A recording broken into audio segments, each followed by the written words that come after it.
11월 28일 오늘의 말씀은 사사기 13장 1절에서 14절입니다.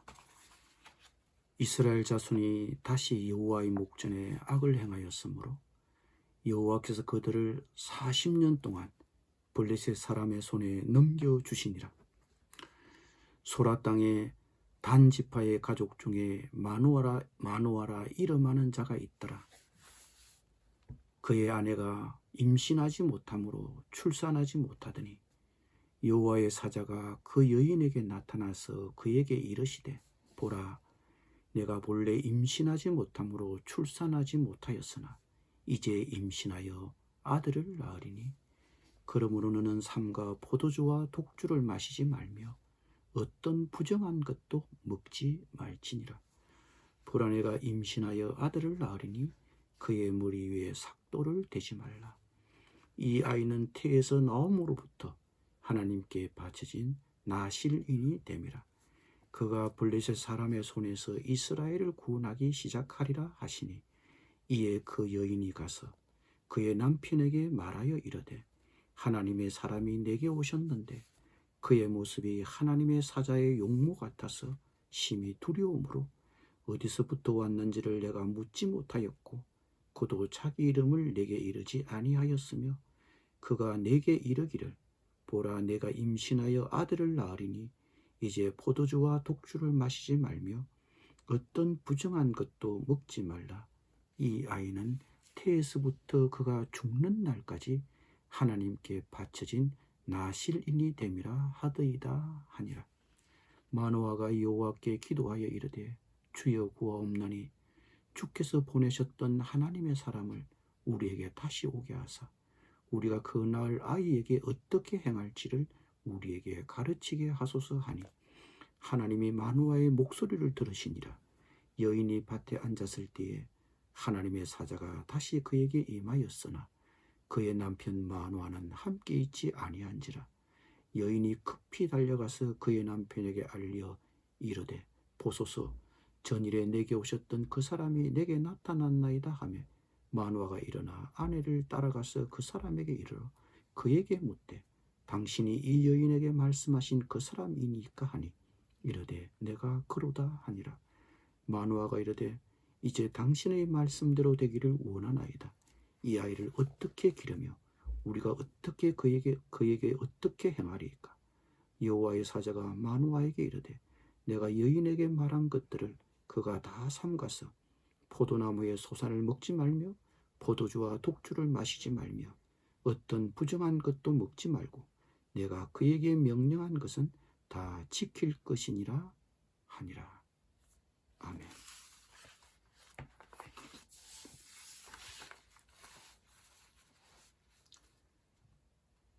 오늘부터 한 주간 묵상할 본문은 사사 삼손의 이야기입니다.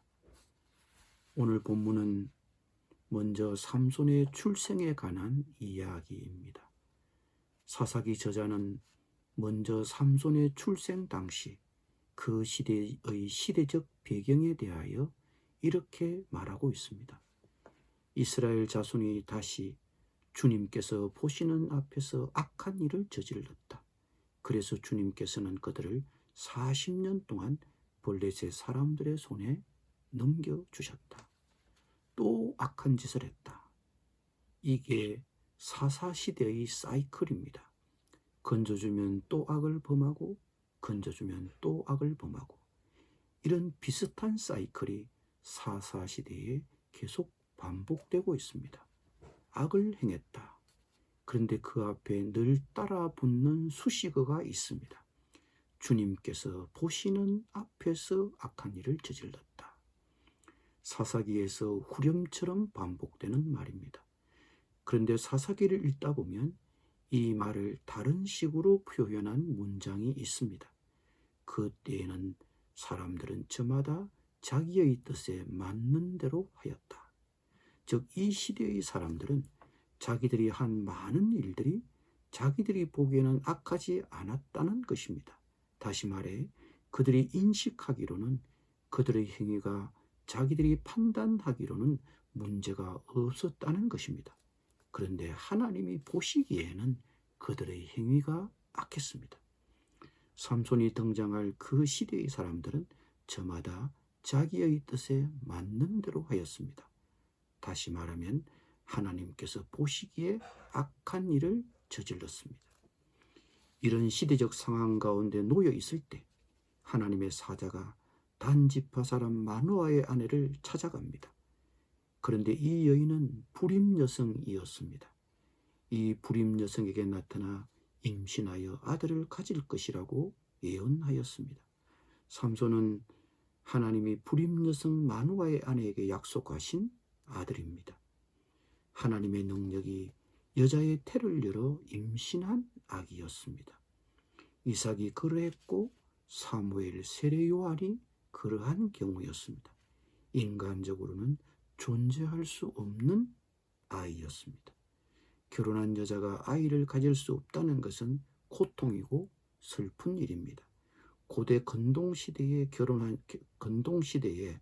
결혼한 여인이 아이를 가질 수 없다는 것은 그 여인에게는 불명예스럽고 수치스러운 일이었습니다.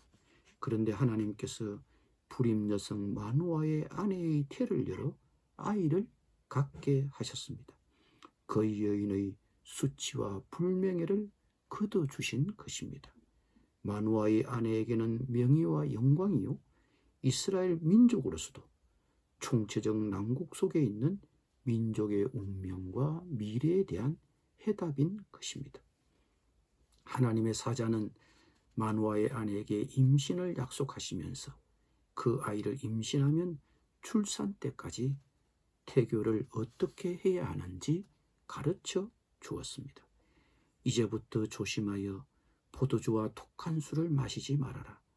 부정한 것은 어떤 것도 먹어서는 안 된다. 내가 임신하여 아들을 낳을 것인데 그 아이의 머리에 면도칼을 대어서는 안 된다. 그 아이는 모태에서부터 이미 하나님께 바쳐진 나실 사람이기 때문이다. 바로 그가 블레셋 사람의 손에서 이스라엘을 구하는 일을 시작할 것이다. 왜 이런 특별한 태교를 지시했을까요? 태어나기도 전에 모태에서부터 하나님께 바쳐진 특별한 아이였기 때문입니다. 이런 아이를 특별히 나실인이라고 부릅니다. 보통은 자신의 아이를 구별하여 하나님께 드리겠다고 하면 약속한 기간 동안은 3가지를 지켜야 합니다. 머리를 자르지 않고 술이든 뭐든 포도나무에서 나는 것은 먹지 말아야 하며 죽은 시체와 접촉하지 말아야 합니다. 보통 이런 약속은 자발적으로 하는 한시적인 약속인데 삼손의 경우는 비자발적인 경우였고 그것도 평생 동안 지켜야 하는 규정이었습니다. 이스라엘 전통에 의하면 이 나실인 제도의 핵심은 가나안에 정착한 이스라엘 민족이 가나안화되는 것, 가나안 문화에 동화되는 것을 막고 이스라엘 민족의 정체성을 지키는 데 목적이 있었습니다. 그러므로 하나님의 사자가 마누아의 아내에게 태아를 나실인으로 키우도록 한 것은 임신한 아이를 하나님을 위해 평생 헌신할 지도자로 키우고 그 아들을 통해 이스라엘 민족이 가나안 민족에 동화되는 것을 막고 유일하신 하나님 신앙을 보존하고 지킬 인물로 키우도록 하라는 하나님의 의지가 담겨 있는 것입니다. 그러므로 마누아의 아내는 임신할 아이를 난국의 시대에 자신의 민족을 구할 가나안 민족에 동화되어 있는 자기 민족의 정체성을 회복시켜주고 하나님 신앙을 회복시켜줄 시대의 아들, 민족의 아들, 하나님의 아들로 삼손을 키울 책임을 갖고 있는 것입니다. 삼손의 출생은 불임 여성 한 개인의 문제를 넘어서는 이야기입니다. 삼손의 출생은 한 개인의 문제만이 아니라 미래가 보이지 않던 이스라엘 민족의 문제도 함께 풀어가는 이야기입니다. 어쩌면 그만큼 부모의 자녀의 양육이 중요하다는 것을 보여주는 이야기이기도 합니다. 마누아의 아내가 하나님의 사자를 만난 다음에 남편에게 그 이야기를 했더니 남편이 어떻게 반응했습니까? 아내의 말을 듣고 만호하고 주님께 기도드렸습니다. 주님, 우리에게 보내셨던 하나님의 사람을 우리에게 다시 오게 하셔서 태어날 아이에게 어떻게 하여야 할지를 우리에게 가르치게 하여 주십시오. 하나님이 주신 아들을 어떻게 양육해야 할지 남편 또한 동일한 관심을 갖고 질문했습니다. 아내에게만 양육을 맡기지 않았습니다. 삼손의 부모에게 주시는 메시지는 부모인 오늘 우리에게도 주시는 메시지입니다. 부모가 동일한 가치, 동일한 신앙으로 자녀를 함께 키워야 합니다. 요즘 자녀들은 신앙의 정체성을 잃어버리고 바쁜 세상에 내몰려서 이 시대의 문화에 쉽게 동화되어 살고 있습니다. 해답은 신앙이고 성경입니다. 말씀으로 자녀를 키워야 합니다. 자녀들이 말씀과 가까이 하도록 도와야 할 것입니다. 기도하겠습니다. 주님이 우리에게 주신 자녀들을 말씀으로 잘 양육할 수 있기를 원합니다. 책임을 갖고 키울 수 있도록 도와주시옵소서. 그래서 우리의 자녀들이 이 시대의 가치와 문화에 동화되지 않고 하나님의 기준에 맞추어 살아가게 하여 주시옵소서. 예수님의 이름으로 기도드립니다. 아멘.